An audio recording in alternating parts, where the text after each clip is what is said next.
Talk to me, Manolo. What's good with you? Hey, yo, man, I'm good. You see where I'm at, man. Next up, New Music Wednesdays. Manolo rolls the guard, man, on the check-in. You see how we doing it, man. We just having fun. Got new projects on the way. You know what I'm saying? This new summer anthem. I just dropped the winter joint last, you know what I mean, a couple months ago. So, yeah, this is what we doing right now. That's why we here. Tell me about that new scene you got out currently. I think it was along the lines of Biggie and Oh, yeah. Yeah, that's a joint. Me and my homegirl Scott Thula, we had did that.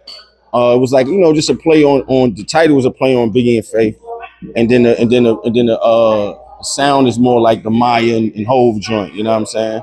Best of Me remix and all that. So yeah, you know, just paying homage to Brooklyn as I should. As you should. Yeah, man. So, I need to understand this, man. What's your current situation right now? Are you independent? Yeah, I'm independent. I'm independent, definitely. You know, everything right now is like I just have more freedom to do, you know, do the things that I want to do. You know, especially even right now today. In all actuality, you know, all these labels done consolidated. You know what I mean? So now it ain't no more subsidiaries and shit like that. You know, that's kind of phased out. You know, so. Were you happy that you had a chance to experience that element of marketing and everything? Of course, definitely. I mean, it's a whole nother ball game when you're talking about people playing with billions of dollars and, you know, with having that potentiality to put that kind of money behind you. Yeah, you can't even. There's no competing with that, you know. But the autonomy is even better. Oh, of course, you know what I mean? Because then that's the other, but you know, it's a give and take thing, you know what I'm saying? So that's the other aspect of it, that you're not on someone else's schedule. You're not, you don't see 20,000 regime changes inside the building and all of that. So you kind of working your own thing and doing what you do and carving out your own space and doing it that way. Besides the music, what other ventures you currently participating? Oh, right now, so I do this other thing, man, called vintage shopping with the guard, which is mad, you know, just fun, just me going out, showing people different vintage spots, me copping like old vintage polo pieces and old Tommy pieces and sports memorabilia, you know what I mean, hats and things of that nature, you know what I mean. And how long you been doing that? Couple months now. We about like two episodes in. We about to drop this next episode. And then it's like, you know, we ain't just talking just the clothes and sneakers and all of that. My next joint, we doing like vintage book shopping and shit like that. So yeah. Are you focused just on New York as of now? Yeah, definitely. Because I think right now, you know, one of my theories is that you know, due to the battle that happened between Kendrick and Drake, I feel like everybody had to go back home. You know what I'm saying? And I think that's what it is. I think because he picked on him from that aspect. So it's like him doing that made everyone had to return. Even he even had to go back to Toronto. You know what I'm saying? You know what I mean? Like that's what it is now. So I think we all, and then at the same time, I feel like, you know, we became too you know, the internet flattened out the world. You know what I'm saying? It made everyone sound and be able to see people doing things in Hong Kong. You know what I mean? From your phone, from your living room in Brooklyn. And due to that, you know, everyone is coaches then phased into one another. But then at the same time, when that occurs, you know, things loses its flavor. You know what I mean? So now I feel like people are trying to go back to what was authentically from their area and their region.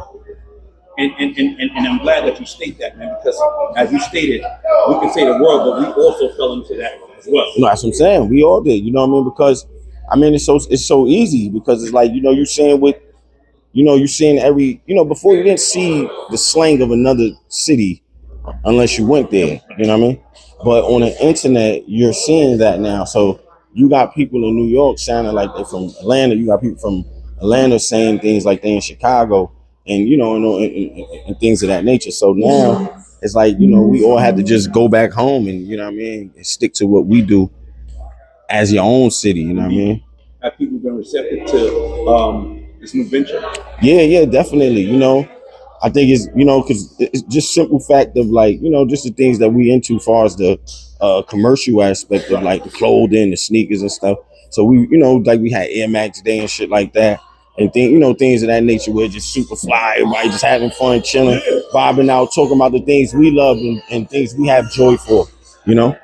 You know, when you stated polo, man, of course, me growing up, man, I grew up in that era of, you know, speaking of my guys from Brooklyn, you know what I'm saying? That element, that culture Right. So to see that resurrection, I wouldn't even say resurrection because it ain't going nowhere. You get what I'm saying? Right.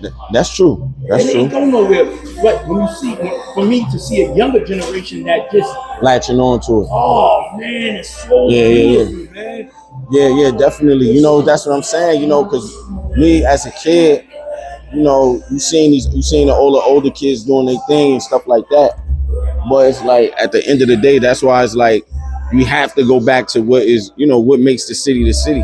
So it's like for instance, you know, it's not uncommon to see somebody in Timbs in the summertime with shorts in New York. You know what I mean? So it's like these are things that are just aesthetically a New York thing. You know, right. And you know, and Ralph Lauren is one of those. Tommy is another one. You know, Nordica, that's another one. Carl Kanai is another one. You know what I mean? These things was a part of the culture itself. You know. Now, when you say Carl Kanai, would you reach out to Carl Kanai? Of course. If I had his number or somebody, you know, a go between, of course, you know, because I was just talking about just that Carl Kanai emblem with the brass plate and all. I'm like, that gotta come back. You know what I mean? You know what I mean? So I was just saying that, man. If you know, if somebody got Carl number or some way like that, line them up, man. Yeah, you know? say that. Carl, man, can fuck with your boy, you know? So with that being said, and on closeout, man, I see that you've been putting out singles, and it's spaced out. Right. Is that strategic? Yeah, of course. You know, because I think right now it's like these. We're in a time where it's like it's more the music than just music. You know what I mean? And it's like the music is just a part of its own. It's just a part of an ecosystem. So it's all these other things that's content, as they say, content is king. You know what I mean? So you know that's where we at with it right now. So it's music. It's my love of fashion and art, you know, reading and so forth and so on. So we'll be anticipating the EP soon. Oh, of course, you know, at the definitely trying to finish it up now. Once this next joint drop in next month, you know what I mean. Once we do that, then we're gonna just shoot from there. You know, all music and stuff like that. And everything else all happening at one time. Indeed, simultaneously. Yes. With that being said, Manolo Rose, I appreciate you. We thank you. New Music Wednesdays, appreciate you, man. And we gonna continue to support. It's love. My guy.